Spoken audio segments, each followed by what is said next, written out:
Cleanup continues across eastern North Carolina following Hurricane Matthew. It is the most destructive storm to affect our state since Hurricane Floyd back in 1999. And you don't have to go far throughout eastern North Carolina to see reminders of the deadliest storm to affect our state in the 20th century. Even here just outside of the WNCT studio, a constant reminder of the lives lost and the billions of dollars in damage Floyd caused. It's a painful reminder, but one that could help keep you, your family, and your property safe the next time the big one hits.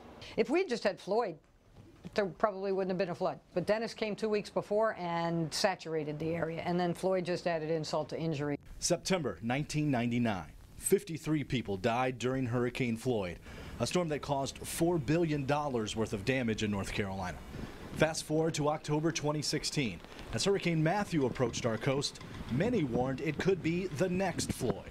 I think that the use of Floyd as an analogy to what might happen with Matthew, which something that was very capable of happening, or very possible of happening with Matthew, was really good to give people an indication of how large this event could really be. Burl Mons is the chair of ECU's Geography, Planning, and Environment Department. She studies the impact storms have on communities and what can be done from a planning perspective to diminish those impacts during future storms. Mons says decisions made by city, county, and state leaders in the years after Floyd may have lessened the overall impact of Matthew. After Floyd, we elevated houses above anticipated flood levels. It worked for Matthew. These houses were not flooded. We had the evacuations, we closed the right roads. Those lessons helped not only residents, but businesses and government organizations too. We were a lot better prepared this time as a unit than we were back with Floyd. We had what barricades we needed. We had personnel already lined up when they started forecasting this thing. We already had the plan in place and ready to press the button. Water inundated Pitt-Greenville Airport during Floyd. Luckily, that didn't happen this time around, yet they were ready.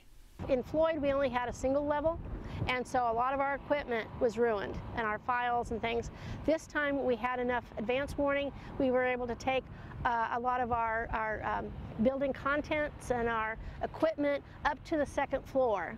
But there's something that couldn't be accounted for during Matthew. We've sprawled. We've sprawled a lot. Greenville's population is now around 91,000. When Floyd hit, it was just over 60,000. We've had a lot of development since Floyd, too. A lot of more impermeable surfaces, lots of residential developments, more shopping centers and things like that. So we're going to have a lot more runoff to deal with, and we can expect more floods of the nature of Matthew because of that. So the learning opportunities for Mons and others will continue, knowing one day the next big one will hit. For now, that distinction still goes to Hurricane Floyd. And Floyd is still fresh on the minds of many, but Mons says it's not the only storm we can learn from. Hurricanes Irene and Sandy caused significant damage, and along with Matthew, will be used to better prepare us in the future.